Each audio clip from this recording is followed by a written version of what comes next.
તો નમસ્કાર ગુજરાત વિડીયોમાં તમારું સ્વાગત છે। તો ખેડૂત સમાચાર જોવા માટે આપણી ચેનલ 4K ગુજરાતીને સબસ્ક્રાઇબ વિડીયોને લાઈક કરવાનું ના ભૂલશો।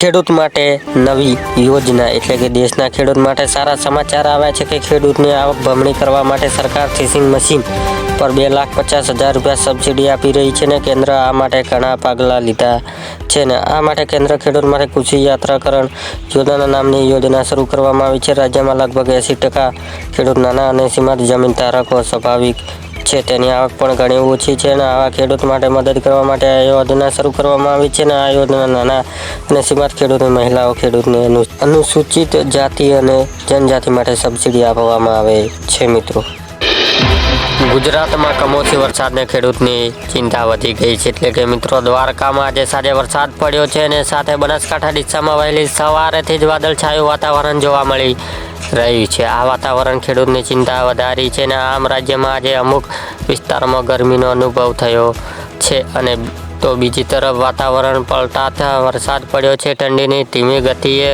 ગાયબ થઈ જણાવી રહ્યું છે।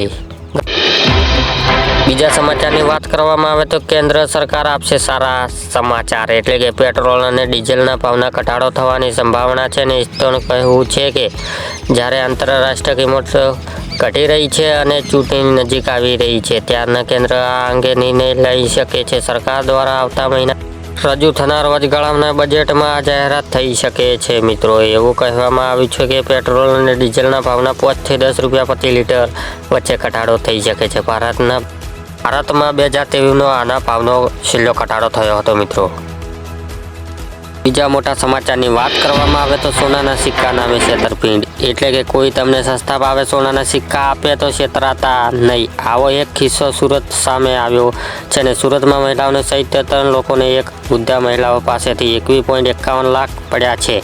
માતાના સારવાર માટે સોનાના સિક્કા વેચવાના છે। કડી 51 વર્ષ મહિલાઓ સાથે દગાઈ કરવામાં આવી છે અને એક અસલી સિક્કો આપીને 310 સિક્કા નકલી પધારી દીધા હતા અને પીડિત મહિલાઓને મહિધપુર પોલીસ મથકમાં ફરિયાદ નોંધાવી છે।